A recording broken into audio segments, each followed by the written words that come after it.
I went to Belgium to photograph the Belgian Grand Prix in August of 2022, and I'm going to talk about what I did and how I did it.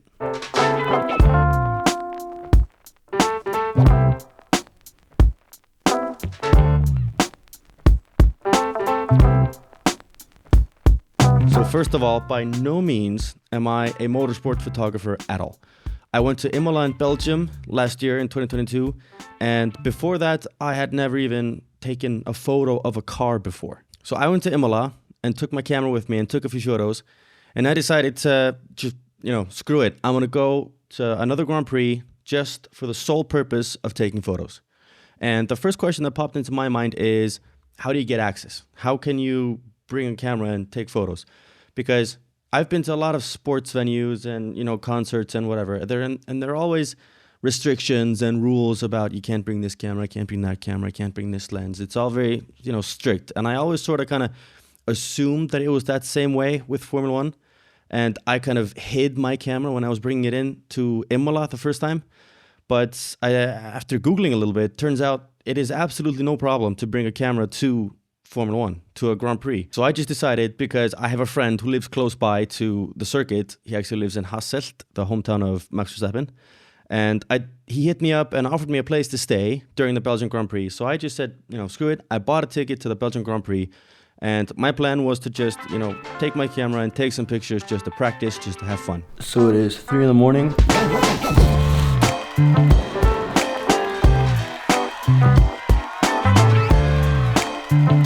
Friday, it's cloudy, 22 degrees out, and it's probably gonna rain.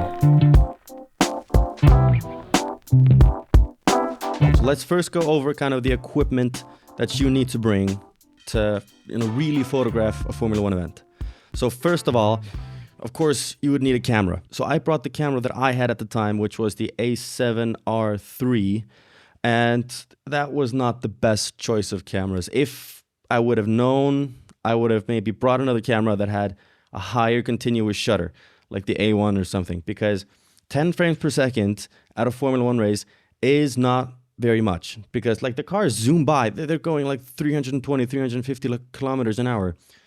It's a little bit of a spray and pray game of luck kind of thing, because you're not going to time it perfectly just with your trigger finger. You have to just spray and hope that one of those photos was perfectly compositioned and perfectly in focus and stuff. So yes, a camera with a high frames per second count. And another thing to have in mind is that you might want to bring a camera that has like a high megapixel count. Like 24 megapixels is not maybe a lot, because what I thought was very nice with my A7R3 at the time was I could crop a lot. Like that camera was, I think, 45 megapixels, and I could reframe a fair amount, because sometimes you just want that little bit extra zoom, or you want to reframe a little bit, and having that extra real estate and those extra pixels to work with is very nice. High frames per second, that's the most important, and a high resolution is a bonus. Now, on the subject of framing and zooming, the next thing you need to think about is the lens, and I think that's the most important thing. Like you can get away with, bringing a Sony A660 or, an R7 or something to the Formula One track. You might not have the frames per second, but what you need is a good lens. Now, I was just taking photos from the spectator area, from the area where kind of the audience is allowed to be. I didn't have any sort of special photography passes or any sort of special access anywhere. So it was important to me that I bring a zoom lens. So I contacted Sony Iceland and asked them if they could, loan me a 70-200 or some zoom lens, but they offered me the 200-600.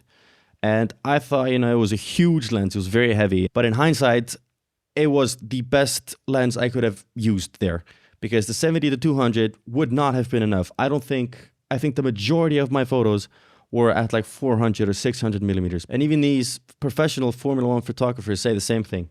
Like a 70-200 is nice, but it might not be enough. So if you're going to a Formula One race, you need a long lens. And if you own one, that's fantastic. But if you don't, rent one, get one on loan, something. Just get a long lens. And if you have a long lens, bring a monopod. It's crucial. And then there's lots of other stuff that's good to have, like bring a chair, bring a monopod, and bring more SD cards than you think you'll need, bring more power banks than you think you'll need, and for God's sakes, bring more hard drives than you think you need and duplicate them. You do not want to go spend all this money, spend all this time and all this effort to go to a Formula One event, take lots of pictures, put them on one hard drive and have that hard drive fail or lose that hard drive or something. Just duplicate your stuff. Take care of your data, folks. So once you've got down all the equipment, you're going to need to plan your shots and plan your locations. Because at least in my case, Spa was gargantuanly huge. I wasn't just going to be able to walk right up to the track and just see and just kind of wing it, because it takes hours to walk around the entire track and it's all hilly and I have all this equipment on me and there's crowds of people. That's not realistic. So I really had to know where I was going and know what I was going to shoot. What I've learned about taking photos of F1, like as a spectator, two things. It's the walking and getting the vantage points, getting the views, you know? Spa is a 7-kilometer track. It's huge. Also the limited amount of views, like the grandstands take up the best views. You have the best views from the grandstands, of course. So you have to kind of shoot through a fencing and then through a photography hole, and it's very difficult, very challenging. What I did was I went onto Google Maps and got the map that Formula One provides for the track itself and kind of scoped out where I could go, where I was allowed to go, and kind of what angles I thought would look good. And then also I Googled lots of pictures from previous races in order to kind of see what kind of shots I could get an idea of compositions that look good. I wanted to position myself mostly at corners because I wanted to get the cars kind of going a little bit slower. I wanted like the wheels turning. And also if I'm like straight in front of a corner, I can see the car coming straight at me. So like straight in front of the start-finish straight, for example. I got some fantastic shots by the bus stop chicane. And then from the fan zone, I could see straight up Eau Rouge and Raidillon and get some fantastic shots. So I would arrive super early. And while F3 and F2 were going on, either, you know, in the morning before the free practice or between sessions in F1, I would kind of go to my location that I wanted to be at, scope around a little bit, see exactly where I wanted to position myself, and also use that time to practice my shots. If I wanted to get panning shots, I would practice them because you have to practice them. And I would also, you know, see exactly where the cars were situated on the track. So when it came time for like the big show, the Formula One sessions, I would be prepared and know exactly where the cars were going to be, when, and what they were going to do. So I am just skipping all of the traffic that I landed in yesterday. Okay, so it is way colder now than it was yesterday. I have to dress better, putting on some extra layers. And to think it's gonna rain, looks like it's gonna rain, feels like it's gonna rain. So I'm hoping for changing conditions qualifying.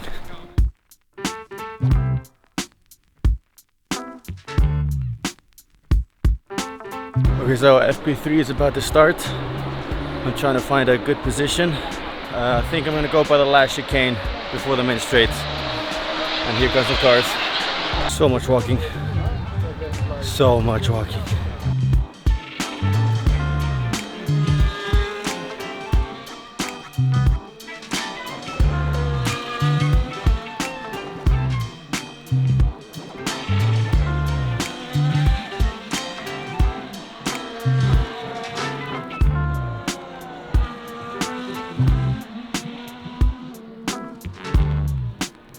Saturday's done, day 2 done.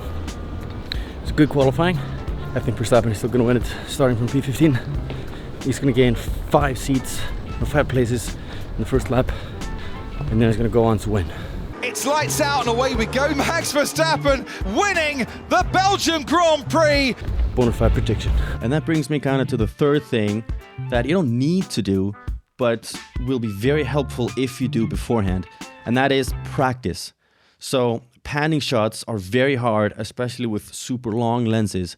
So you really want to be able to know how to do them and be comfortable doing them when you arrive. I wasn't comfortable doing them. I hadn't practiced at all, and I kind of didn't even think about doing panning shots until I, was in Belgium. And most of my shots were absolute garbage. Most of my panning shots did not work.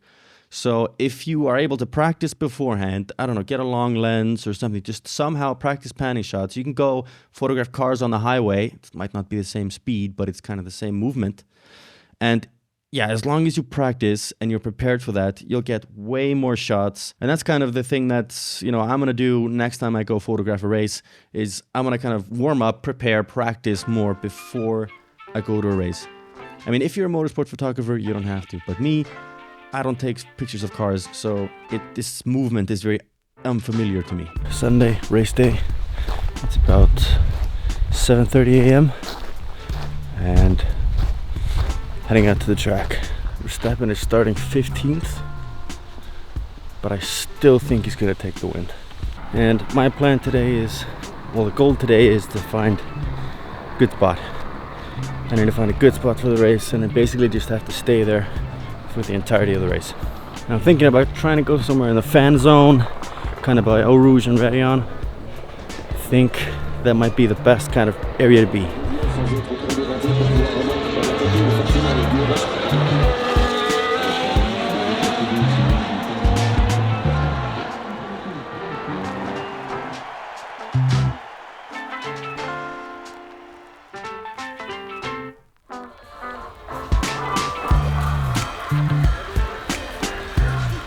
Today was absolutely not as difficult as yesterday. I stayed in the fan zone most of the time. So now it's time to get my ass back into the house, transfer and edit, and have a beer and go to sleep. I cannot wait to just sleep. I can't wait to sleep. Oh wait, there's Leclerc. I'd say that this weekend has been a big success.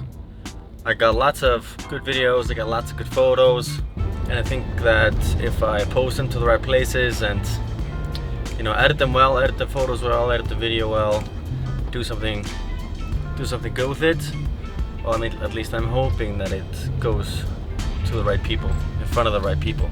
But kind of the final point that I want to make is, if you want to photograph Formula One, just go and do it.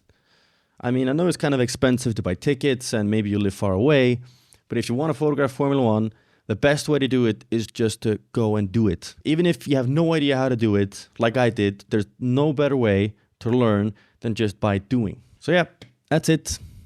See you when I see you.